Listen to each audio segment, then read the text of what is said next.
Hello, magandang magandang araw sa inyong lahat. Magandang araw. Lalo na do'n sa madaling ma-offend, 'no?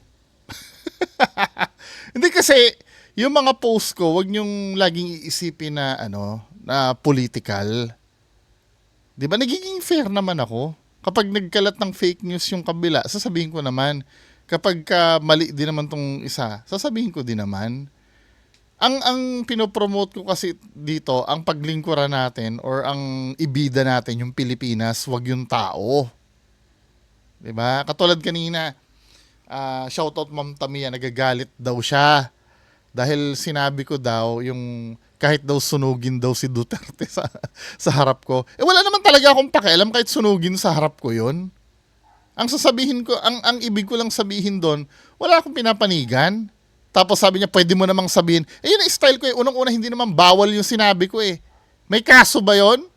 Labag ba sa batas yung sinabi ko na yon? Hindi ko naman sinabi na sunugin nyo si Duterte. Sabi ko, kahit sunugin nyo yan, wala naman akong pakialam. 'Di ba?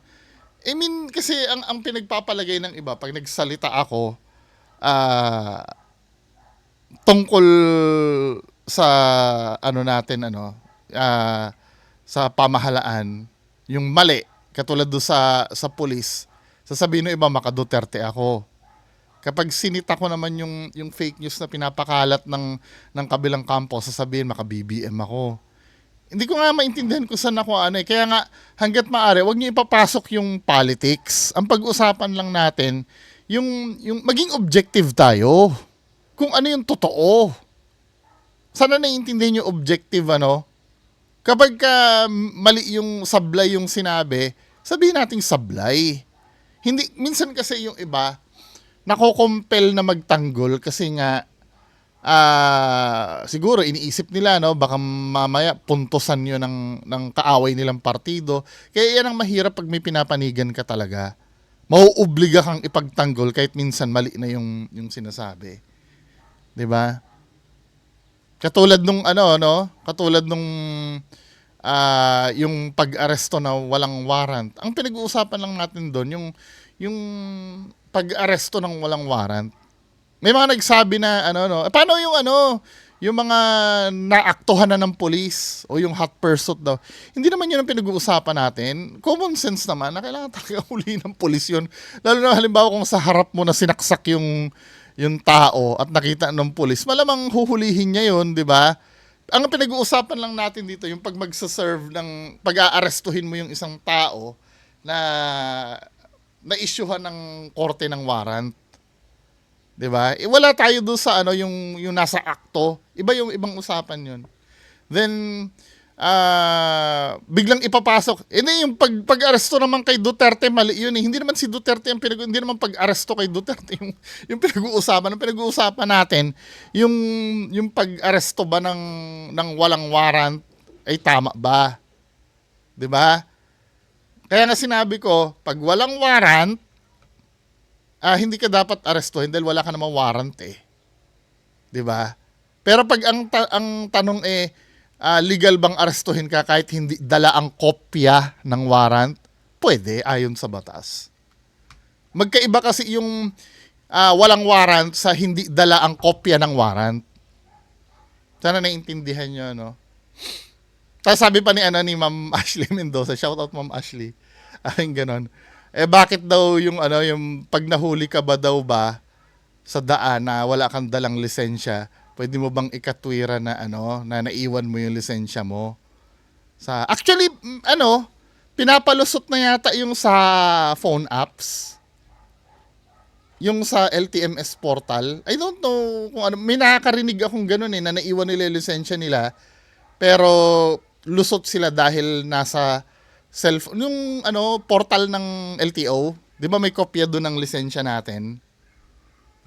Pwede daw yun eh. Pero correct me if I'm wrong, ano? Pero doon sa sinabi ni Ma'am Ashley Mendoza na ganun ba? Hindi kasi Ma'am Ashley Mendoza, yung ano kasi, yung pagdadala kasi ng lisensya, kailangan talagang dala mo yun. Dahil alam mo naman kasing magdadrive ka eh. Alam mo magdadrive ka, kaya kailangan dala mo yung lisensya mo. Eh yung, hindi mo naman kailangan dala-dala mo lahat ng warrant. pagka lalabas ka. Dahil hindi mo naman yung wanted na makakasalubong mo, hindi mo naman malalaman na makakasalubong mo yan eh. Tapos ang katwira mo naman, hindi ko rin naman alam na may checkpoint eh. Kaya hindi ko dala yung lisensya ko. Ano ba yan? Hindi. Sige, move on na tayo, no? Move on na tayo. So, meron na namang nag-send sa akin. Hindi ito political, ha? Pinapareact lang sa akin ito. Itong, ito ha, wala akong masyadong alam sa batas. Pero, gagawin kong objective yung reaction ko dito sa video na to. Ito yung police na nagva-viral, oh. Kilala nyo ba to? Panoorin nga muna natin. 11 minutes pala to, pero pag nakuha na natin yung gist ng sinasabi niya, komentuhan natin ng objective, ha? Pero wag mo akong ginaganyan. Kahit gaano ka pa kataas, wala akong pakialam sa ranggo mo. Diba? Wala akong pakialam sa ranggo mo. Kahit ano ka pa, kahit general ka pa. Kahit ikaw pa ang hepe ng PNP, kahit ikaw pa yung pinakamataas sa buong mundo, sabi ko na nga ba. Kapag kinupal-kupal mo ako at ay napakan mo yung dignidad ko, magkamatayan na tayo. Diba? Yun yung prinsipyo na pinaglalaban ko, mga kasama. Yung sinasabi niyang walang pakialam kung meron dapat. Kasi may chain of commands kayo, 'di ba? Meron ka dapat pakialam doon. Wag mo sasabihin na wala kang pakialam. Dahil kung wala kang pakialam doon, edi wala ka dapat sinusunod doon sa opisina nyo. 'Di ba? Now, tingnan natin yung konteksto nung sinasabi niya, yung sinasabi niya na yung tungkol doon sa prinsipyo. Ibang usapan naman 'yon. Pero for me, mali naman yung sinasabi na kung in general man na sinasabi niya wala siyang pakialam kung anong ranggo mo. Hindi, ikaw may chain of command kayo eh. Hindi naman maganda sabihin na wala ka dapat pakialam. 'Di ba? Kukontra kayo sa akin kasi kung gagawin nating normal yung wala siyang pakialam sa nakakataas sa kanya, hindi maganda. Kasi hindi magkakaroon ng order yung department nila kung ganyan. Yan yung tinatawag na prinsipyo. Hindi yan mabibili ng pera kahit anong magkano mang pera yan. Tandaan nyo lagi na yung prinsipyo lang yung kaya mong ipaglaban sa buong buhay mo. At hindi pwedeng bilhin ng kahit magkano yun. Nagpulis tayo, hindi dahil lang sa pera. Tandaan nyo yan. Nung nag-a-apply tayo ng pulis, ang dami nating pinagdaanan. Ang dami bilhin ng pera kahit anong magkano mang pera. Yun yung prinsipyo na pinaglalaban ko, mga kasama. Yan yung tinatawag na prinsipyo. Hindi yan mabibili ng pera kahit anong magkano mang pera yan. Tandaan nyo lagi na yung prinsipyo lang yung kaya mong ipaglaban sa buong buhay mo. At hindi pwedeng bilhin ng kahit magkano yun. Nagpulis tayo, hindi dahil lang sa pera. Tandaan nyo yan. Wrong. Kaya ka nagpulis kasi yan ang napili mong profession eh. Yan ang ipapambuhay mo sa pamilya mo eh. 'Di ba? Kung ganyan nakakatwira mo, di sana wala na suswelduhan sa inyo. 'Di ba? Yan ang hanap buhay na pinili mo. Siguro iniisip niya hindi practicality, 'di ba? Kaya ka naman pumili ng profession mo dahil yun ang ikakabuhay mo. Yun ang primary reason kung bakit ka magtatrabaho, dahil sa pera. Di ba? Minsan kasi mga ganitong pananalita, medyo nakakabola na rin eh, no? Doon lang tayo sa totoo. Pero ibig mo sigurong sabihin, hindi nabibili yung dangal mo. Di ba? Tama lang yung kung ano yung kinikita mo. Pero masyado na kasing madrama yun eh. Yung hindi tayo nagpulis dahil sa pera. Stick lang tayo sa reality. Profession kasi yan eh. Kahit pagiging doktor naman eh, ganyan din naman eh. Yung sasabihin na dahil gusto kong sumagip ng buhay. No, nagdoktor ka dahil yun na napili mong profession na bubuhay sa'yo. Number 1 talaga yun. Huwag na tayo magplastikan. Nung nag-a-apply tayo ng pulis, ang dami nating pinagdaanan. Ang dami nating pagsubok para lang makapasok. 'Di ba? Tapos ngayon, na may pagsubok sa atin, ibebenta nyo yung prinsipyo nyo. Kaya tayo nagpulis kasi gusto natin maayos. Pero ngayon, dahil hindi na maayos yung mga bagay-bagay, hindi na po pwede. Alangan naman na magpupulis ka pa kung hindi na maayos. Anong kwenta mong pulis ka dyan kung hindi mo na maayos yung problema sa bansa? Diba? Alangan naman na magbulag-bulagan ka na lang dyan para lang sa 29,000? Anong kwenta mong pulis, di ba? Anong 29,000 na yun? Sweldo? Yung ba yun? Parang ang liit naman. Alam ko malalaki na ang sweldo na ito 29,000 yung ba yung sweldo nila? Parang ang liit naman. Lang ako pero hindi mo ko pwedeng utusan ng mali. Kahit sino ka pa. Kahit ikaw pang presidente, sabihin ko na nga sa'yo, kahit si Bongbong Marcos pang mag-utos sa akin ng mali, hindi ako susunod sa kanya kahit tanggalin niya akong pulis. Diba? Ba't ako susunod sa kanya? Sino ba siya? Commander-in-chief nyo. Hindi, ito yung sinasabing mali na yon, ano bang pinagbasihan nun? Kasi baka mamaya, yung pinagbasihan mo ng mali na yon ay opinion mo lang. Kasi, palagi nating iisipin, yung police, military, may chain of command yan eh. Tama naman, pabor naman ako sa sinasabi nito, ni Kuya, na pag mali ang inuutos sa'yo, let's say halimbawa, inutusan ka ng general na maging gwardiya ka ng, kumbaga, inutusan ka ng general, palusutin mo na yung drug lord na yan, kaibigan ko yan. Diba? Yun, pwede pa. Pero yung sinasabi mo bang mali na inuutos sa'yo ay base lang ba sa opinion mo? Kasi sometimes, may sinasabi tayong mali, kahit ako may sinasabi ako mali, tapos pasok sa batas eh. 'Di ba? Kasi kayo mga pulis, mga enforcer kayo, sometimes parang ganito yung sa mga MMDA, napapansin ko may conflict din sila sa sarili nila eh. Alam ba, may mga vendor na palalayasin nila sa gilid ng kalsada. Syempre, ako bilang tao, kung ako nasa posisyon ng MMDA, palalayasin ko lalo na yung matanda na nagbebenta, kukumpiskahin yung paninda. Sa opinion ko, mali 'yon. 'Di ba? Kasi nakakaawa naman yung matanda. Pero kung nakalagay kasi sa batas natin na halimbawa lang naman, kung nakalagay sa batas na ang nagbebenta sa kalsada dapat kumpiskahin yung paninda para hindi na umulit, wala akong magagawa doon. Kailangan ko sundin yun. Kasi minsan yung sinasabi nating mali, minsan sa opinion lang natin yun eh.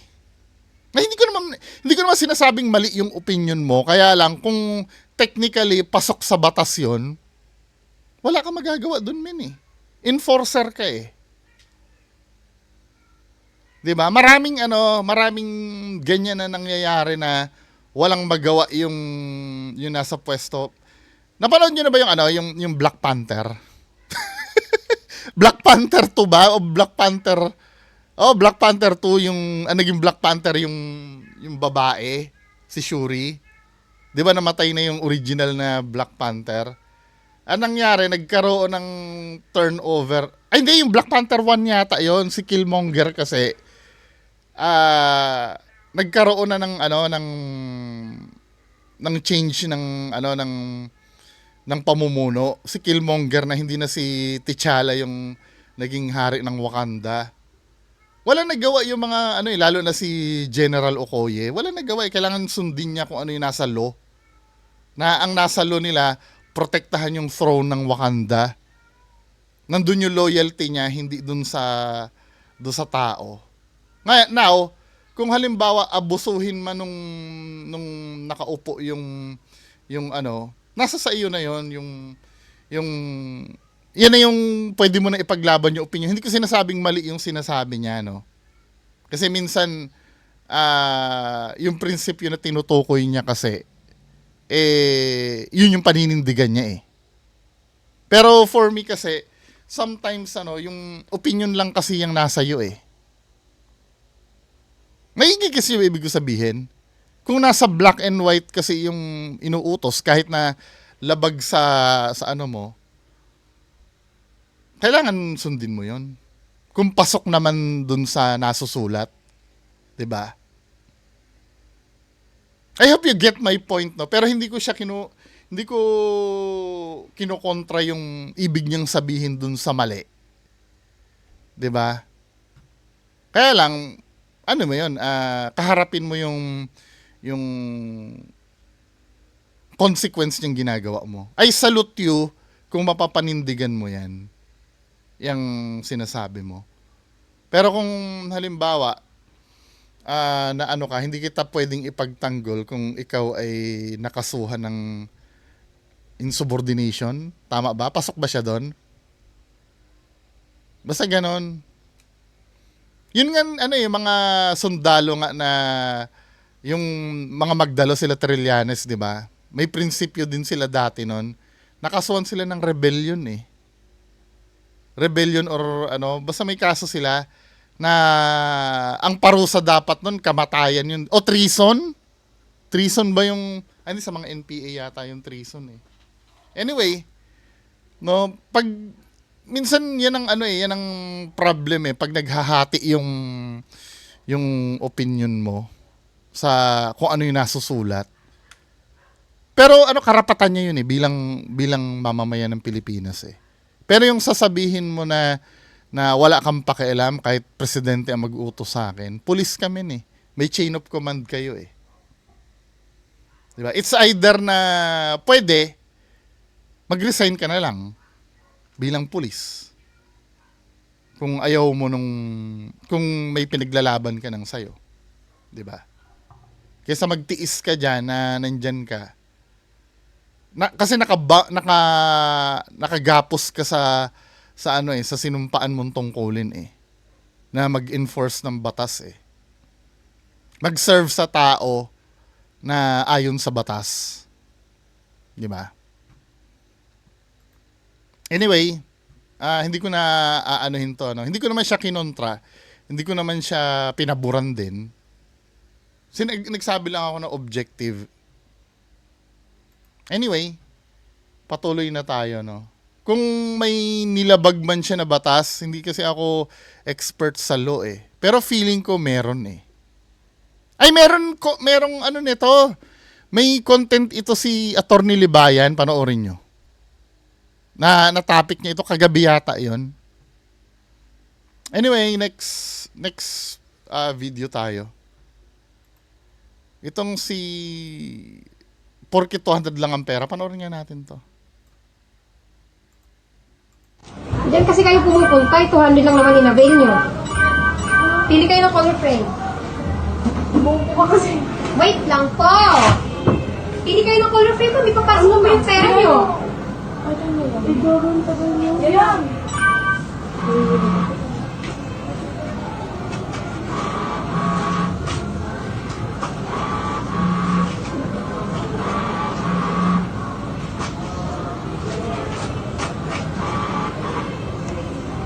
Parang pinapagalitan niya yung mga bata.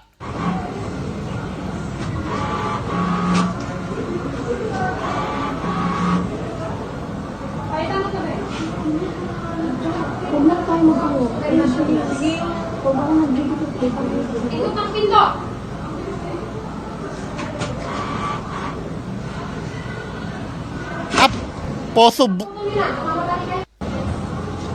Photo booth ito, no?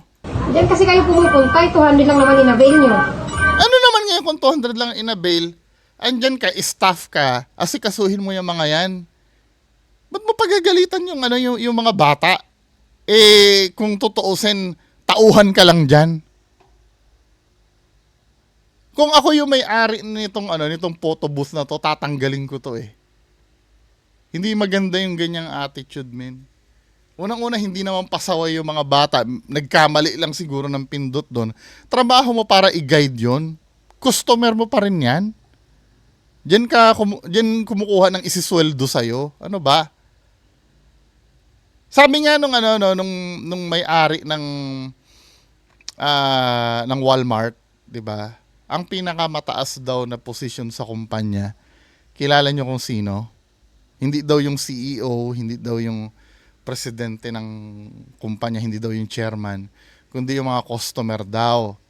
Kasi pwede kang tanggalin sa posisyon ng mga customer by simply hindi tangkilikin yung produkto mo or yung negosyo mo. Pag lahat ng customer hindi ka pinuntahan, babagsak ang negosyo mo. Kaya importante yung customer kahit kailan. Yes, may mga ma-attitude na customer, hindi naman mawawala yun eh. Pero yun talaga ang boss mo eh. Yung mga customer. May mga abusado, 'di ba? Pero hangga't maaari kailangan mo talagang i-ano yan eh. Pakitunguhan ng maayos. Hindi ganito. Pili kayo ng color friend. Kung utusan niyo yung mga bata, eh, ano ba?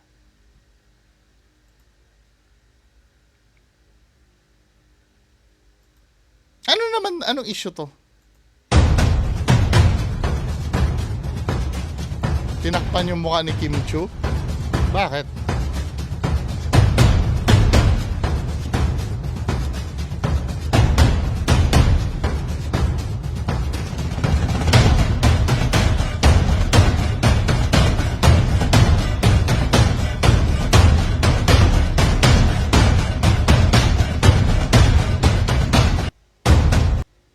Tingin ko wala namang big deal dun siguro.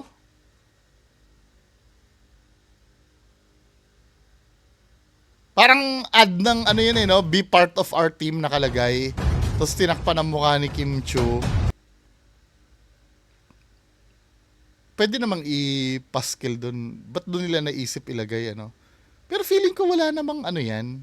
Anong sabi sa comment?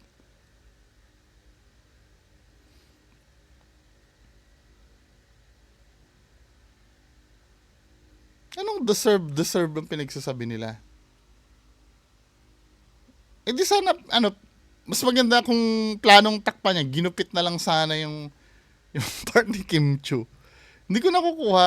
Tingin ko wala namang big deal dyan. Dahil anti-Duterte ba? Ganun ba? Next. Ito mukhang maganda to eh.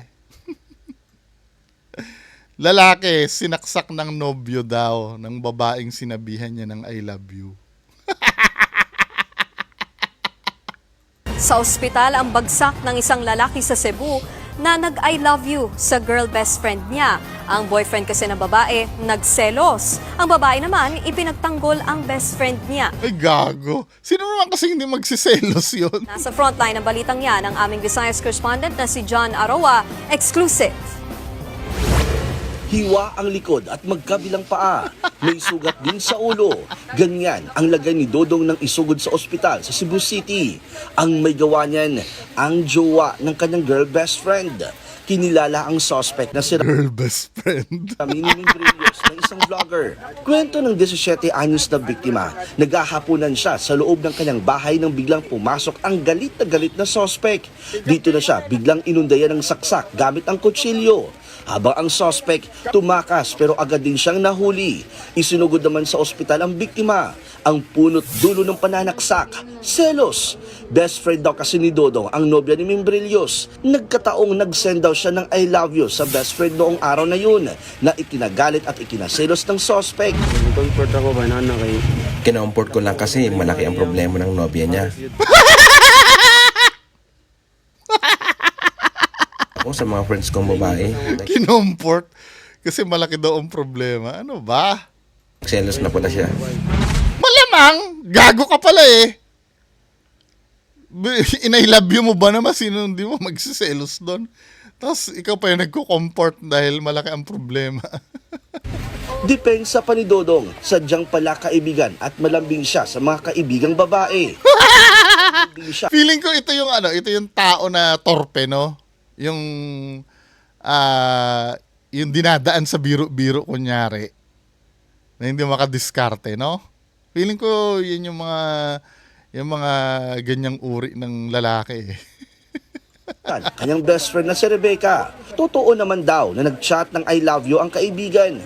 Pero as a friend, akala ko na-delete ko na yun. Ba't mo i-delete? Ko na wag nang galawin si Dodong. Kasi si Dodong barkada ko. Sa kabila ng masakit na Hindi, alam mo, minsan, hindi ko alam kung yung mga babae tatanga-tanga din eh. Sorry sa words ko ha. Minsan, alam mo, hindi ko alam kung nagtatanga-tangahan yung mga babae na, halimbawa ganyan, may boyfriend na kayo tapos popormahan kayo. Na, hindi, friend ko lang yan. Sino naman, ano ba, tanga ba kayo na hindi nyo naiintindihan na may gusto na sa inyo yung lalaki? Hindi, seryosong tanong po. Wag po kayo ma-open yung mga babae. Yung, hindi, friend ko lang yan. Yung ganyan, tapos nag-I love you sa'yo. Tapos kung ano mga pinagsasabi sa'yo na ang ganda-ganda mo. Tapos, hindi, friend ko lang yun. Yung, para ka naman tanga nun. Diba? Hindi mo ba naiintindihan na dinidiskartehan ka na? Ano, talaga bang mahina kayo makasense sa mga ganyang galawan? Common sa inyo yung mga babae, di ba? Na mahina kayo makatunog na pinupormahan na kayo. No? Ewan ko ba, ganyan talaga yung mga babae. Prontahan at selosan, nauwi sa arigluan ang dalawang kampo. Nag-break din si Rebecca at Membrillos. Nangako din si Membrillos na siya ang aako sa mga gastusin sa ospital ng biktima. Nagbabalita mula sa frontline, John Arua, News 5. Nagastusan pa tuloy. Sana nakipag-break ka na lang. Anyway, next video. Ito. Isa ito, maging lesson sana itong video na to. Patay ang isang motorcycle rider sa Quezon City na nagmagandang loob sa isang tauhan ng MMDA. Yan ay matapos siyang barilin ng hinabol niyang kapwa rider na sinita ng enforcer. May unang balita si James Agustin. Nagmagandang loob lang na may asawa ko. Pero ganun yung nangyari sa kanya. Pinagpapasa Diyos ko po yung lahat. Wala po akong ginawa kundi manalangin lang sa pinagdadaanan namin. Kasi yun naman po yung dapat. Hanggang ngayon, hirap pa rin si Leira Jane Zara na tanggapin ang sinapit ng kanyang 31 anyos na mister na si Wilmer. Pinagbabaril si Wilmer ng kapwa motorcycle rider na kanyang hinabol sa Commonwealth Avenue, Quezon City noong Biyernes ng gabi. Kita sa CCTV footage ang pagbagsak ng biktima sa kalsada. Naisugod pa siya sa ospital pero binawian din ang buhay. Bunsod ng tama ng bala ng baril sa ulo. Ang motorsiklo ng biktima tinangay na sa larin at inabandona ilang metro ang layo mula sa pinangyarihan ng ADV pa. Kiles ang motorsiklo kaya kusang huminto ito nang mapalayo sa main key. Hindi naman katulad ng Yamaha yan eh. 'Di ba yung Yamaha pag lumalayo do sa key namamatay, tama ba ako? Yung pagkakilis kasi ng Honda, gumagana yan. May PCX kasi ako eh. Same lang sila ng na ADV. Gumagana yan, tatakbo yan kahit saan ka pumunta. Pag pinatay mo yan, dun lang talaga hindi mo na siya mabubuksan. Yung motor na yan, pag pinatay mo. Kaya wag mo dapat papatay yan kung wala kang susi. 'Di ba? Maidadala mo naman kahit saan yan, pag pinatay mo lang, hindi na mabubuksan. Siguro, nung time na nakapunta siya dyan sa daan na yan, napatay niya yung makina. Ayun, hindi niya na mabubuksan yun. Wala sa kanya yung susi eh. Kwento ni Leira Jane, sinundo siya sa trabaho ni Wilmer sa Maynila at pauwi na sila noon sa kanilang bahay sa Rodriguez, Rizal. Nakaugalian na raw nilang huminto sa Commonwealth Avenue, corner Sullivan Street para kumain at bumili ng mga pasalubong sa mga anak. Napansin daw ni Wilmer na may pinapahintong motorcycle rider ng MMDA na nakatalaga sa lugar pero bigla itong tumakas. Nakita niya naman na wala pong gamit na motor yung mga MMDA. Siya po yung nag-volunteer na habulin po yung nakamotor po na iyon. Sinabi ko naman po sa kanya, wag niya nang habulin kasi kapauwi na po kami. Halos 4 na oras daw siya naghintay dahil lahat ng kanyang gamit ay nasa motorsiklo ng mister. Natunton at sinundulang siya ng kanyang nanay, kasama na ang isang pulis. Naulila ni Wilmer ang kanyang misis at 2 anak. Sobrang hirap na. Ano ba kasi pumasok sa utak mo? Bakit ano? Yes, na-appreciate yung kabayanihan mo, no? Pero pag mga ganyan na wala ka namang, lalo na kung may anak ka pa, 2. Ano ba, men? Worth it ba yung pagpapakabayani mo doon? Hindi ko naman sinasabi na wag kayong tumulong, ha? Pero sometimes, no, pagka hindi mo na obligasyon, pwede na lang siguro kung halimbawa dumaan sa harap mo, papatirin mo, yung mga ganong bagay lang. Pero yung hindi mo na obligasyon, tapos may dala-dala palang barel, yan, hindi, wala na, no? Nga na, hindi mo na Bakit kailangan, ano ba yung hindi, sa kabutihan ba ng kalooban yon? Nahahabulin mo yung, hindi ko nagigets na okay ka na, uuwi na kayo, wala na kayong problema, may nakita kayong tumakas na, na hinuli, tapos, yung nag-compel sa'yo na habulin yung, yung nag-obliga sa'yo na habulin yung tumakas sa MMDA? Naplakahan naman yun eh. Kahit naman na hindi mo habulin yun eh. Nasayang yung kawawa yung mga bata, Sasabihin sa iyo ng anak mo na gusto nilang katabi yung daddy nilang matulog. Lalo na yung panganay ko po kasi halos shell pa lang po yung may isip eh. Yung anak ko, magto 2 years old pa lang yung bunso. Umaasa si Lyra J na makakamit nila ang hustisya para kay Wilmer. May panawagan siya sa salarin. Sana kusa ka na lang sumuko kasi sobrang hirap sa amin na Kaya na sumuko hindi na mababalik yung asawa mo eh. Anong nasa comment? MMDA tulungan ng pamilya na rider.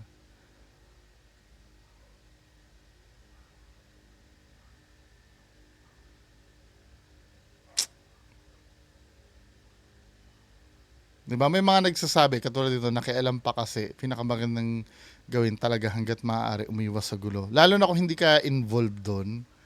Naiintindihan ko yung, yung hangarin niya makatulong. Pero sometimes, kailangan piliin mo din yung laban na, na susuungin mo eh. Kasi, katulad doon, hindi naman natin alam na may baril yun. Kasama mo pa yung asawa mo, men, di ba? Hindi ko nga na-gets bakit biglang ginawa mo yun. Hanggang ngayon iniisip ko, okay lang sana kung halimbawa, wala ka namang pamilya, medyo katanggap-tanggap pa, Kasi mas kailangan ka ng pamilya mo, men, kaysa ng mga MMDA eh. Well, choice niya naman yun, Baka mamaya talagang nakatadhana na yun sa kanya. Diba? Hanggang doon na lang siya siguro. nagluluksa kami dahil sa ginawa mo. Tapos ikaw, hindi ko alam, nakakatulog ka pa ng mahimbing. Ang QCPD nakikipag-ugnayan na raw sa MMDA para sa isinasagawang investigasyon.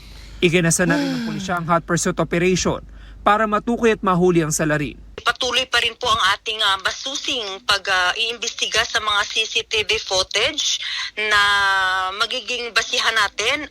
Ito yung ginagawa nating backtracking and forward tracking. Hindi po titigil ang QCPD hanggat hindi po naipagkakaloob ang hustisya dito sa biktima at sa kanyang pamilya. Ito ang unang balita. James Agustin para sa GMA Integrated News. Bigat sa kalooban, dahil sa ganon. Okay lang sana kung, let's say, inisnatchan yung asawa mo Or, basta may kinalaman doon sa sa pamilya mo yung nangyari. Pero yung problema ng MMDA na hinuli tapos paano mo naging obligasyon yun, men? Kaya nga nandyan yung mga MMDA na yan, sila dapat ang bahala dyan eh. Next! Ito na naman.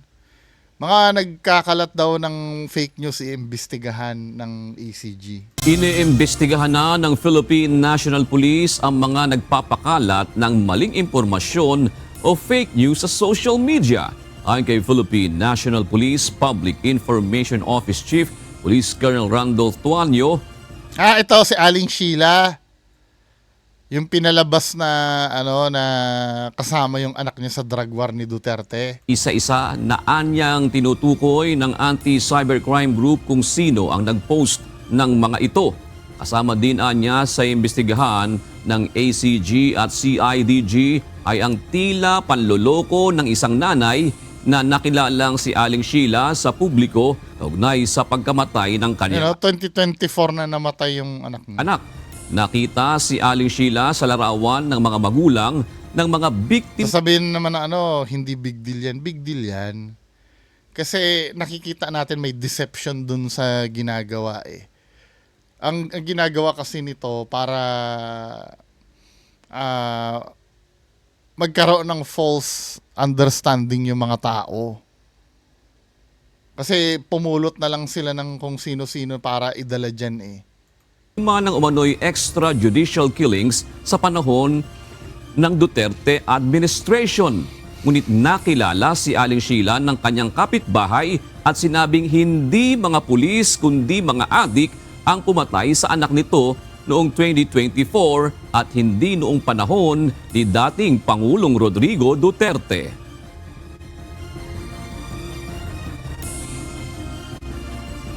Kasama po yan sa mga inimbestigahan po nila, nakakatunayan na ibinigay na po nila sa direktor ng CIDG.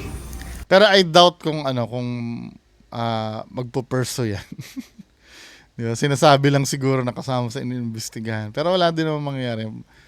Feeling ko. Anyway, mga kababayan ko, yan lang po ang napag-usapan natin ngayong araw na to. Magandang hapon po sa inyo lahat. Bye-bye.